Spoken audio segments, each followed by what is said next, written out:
Time once again to enter the realms of the unnatural.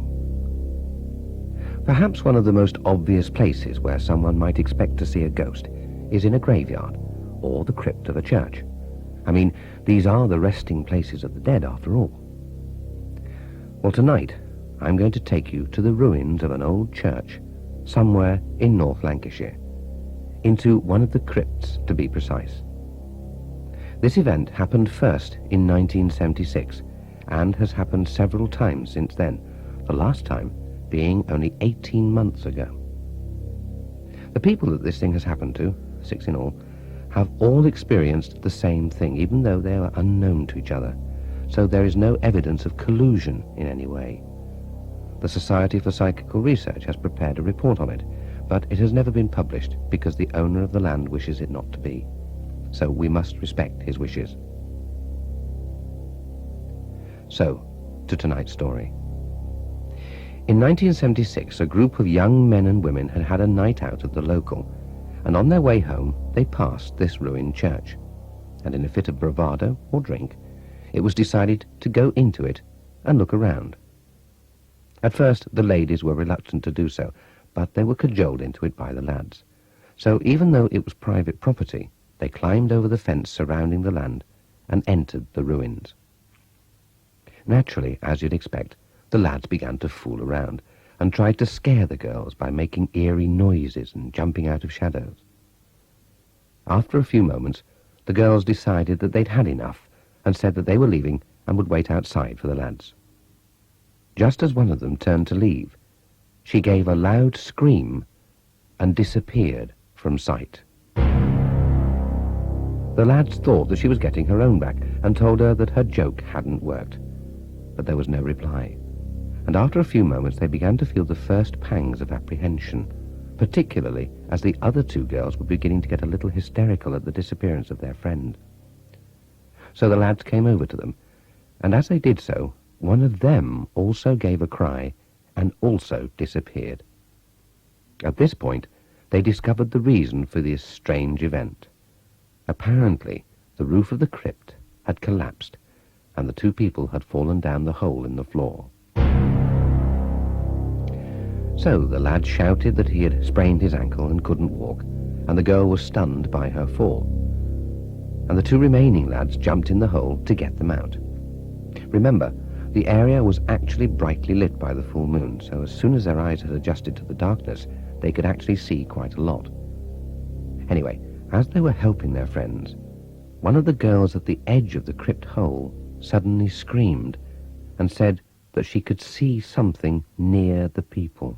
They automatically looked, and each of them saw a strange, eerie white mist hovering at the far end of the crypt. At first, they thought it was the moonlight, but the mist began to take on a definite shape, if that is the right word. It was near the floor and seemed to become, and these are their words, like a huge slug about 4 feet long with 2 pale yellow eyes, one on either side of the head. It wasn't actually on the floor, it just hovered about a foot above it. By now, they were all frightened, and their only thought was to get out. One of the lads reached up to the edge of the hole, the crypt was only about 7 feet high, and hauled himself up. And then the others helped the girl out, and then the lad with the twisted ankle, and finally they reached down to help the last lad out.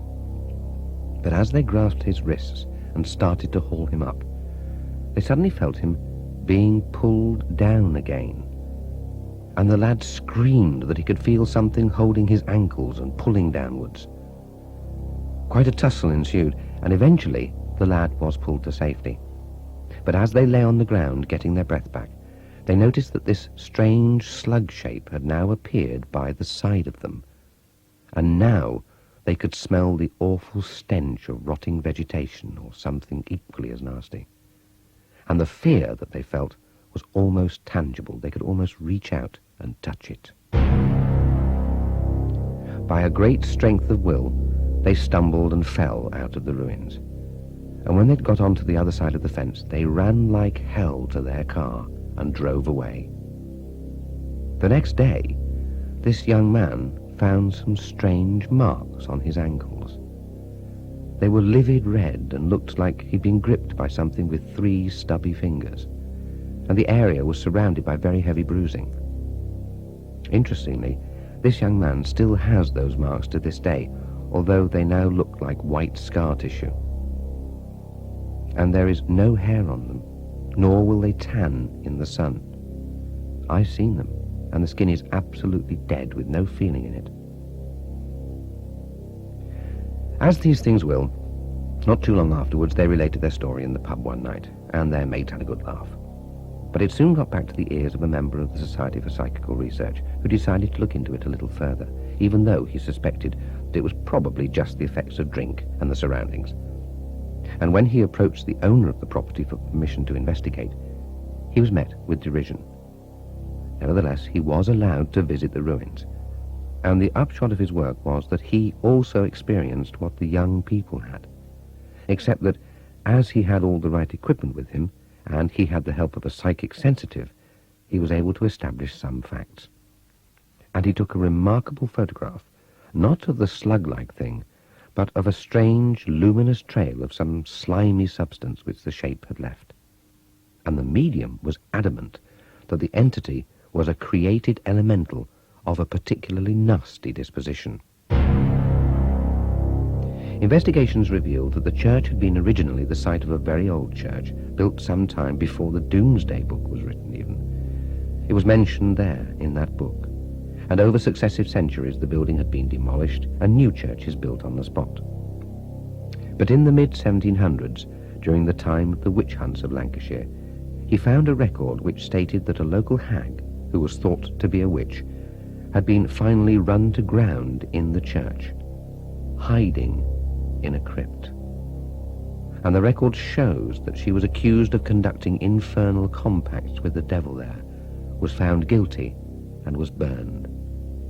And for years afterwards, divine service in the church was often interrupted by strange noises and awful smells of corruption, until eventually, despite attempts at exorcism, the church was deconsecrated and abandoned. Now, I said that this thing had happened 6 times since 1976. One of the people it happened to was a friend of mine, and he is a psychic.